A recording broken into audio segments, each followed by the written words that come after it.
اطعم حاجه تاكليها جنب شاي بلبن، وحاجه تحفه وريحتها تحفه. منين؟ بالعجوه بتاع المحلات، بطريقه سهله وبسيطه، والطعم طبعا حكايه. قبل ما نبدا كده الوصفه نصلي على الرسول. معايا هنا 6 كوبايات من الدقيق، بنزل كده بيهم كويس وبنخلهم زي ما انتوا شايفين كده. اهم حاجه طبعا تدخلي الدقيق.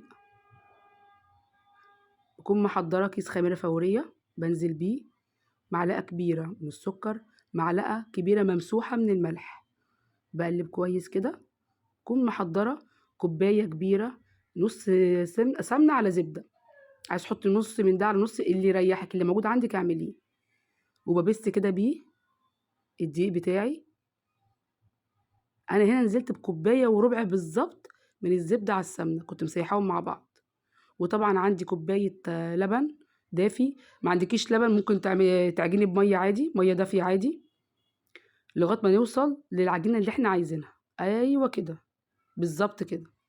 بغطيها كويس نص ساعه بالظبط وبشتغل فيها. بقسمها هنا العجينه ل3 قطع عندي زي ما انتوا شايفين كده.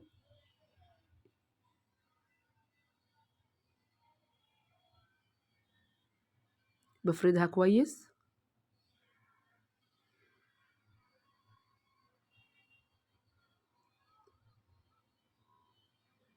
بكون محضره طبعا العجوه بتاعتي، بجيبها وبفكها وبفردها برضو على كيس عشان تبقى في نفس المستوى كده بتاع العجينه بتاعتي زي ما هوريكم دلوقتي. اهو تمام، فردتها على كيس. وبعد كده هنزل بيها على العجينه بتاعتي عشان لما اجي الفها زي ما انتوا شايفين كده. بصوا بتتلف معايا بكل سهوله. العجينه اصلا بتاعتي ريحتها اصلا تحفه، يعني ريحتها من قبل ما اعمل فيها اي حاجه ريحتها باينه. الزبده مع السمنه واللبن مخليه ريحتها تحفه. بلفها كويس زي ما انتوا شايفين، وابتدي اقطعها زي ما انتوا شايفين كده.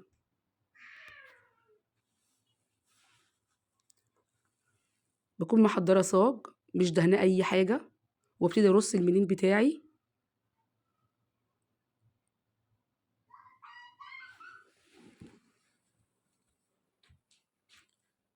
محضره الفرن كده على درجه حراره 180، وارص كده واحده واحده، واخد بقيه القطعتين اللي عندي واعمل نفس الكلام برضو فيهم.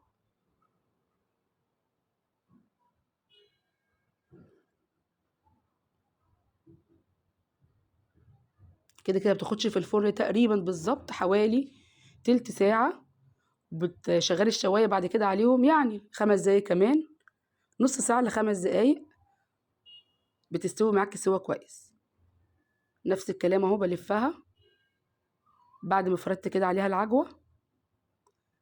عايز طبعا تعمليه بالملبن اللي موجود عندك اعمليه. بصوا يا جماعه، عجينه سهله واي حد يعملها، وريحتها وطعمها تحفه.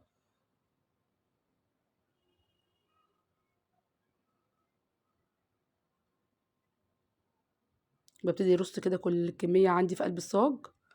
بكون محضره حوالي ربع كوبايه من اللبن، وبمسح الوش كده بتاعه تمام كده. ومحضره عندي السمسم، باخد كل واحده كده وبروح مغرزاها في قلب السمسم.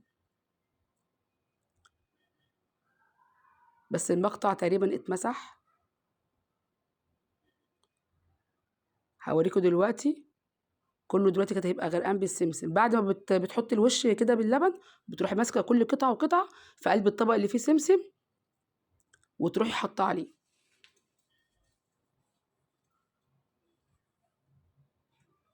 زي ما انتوا شايفين. بصوا كده المنظر، شكله تحفه. طبعا محضره الفرن قبلها بشويه مسخناه.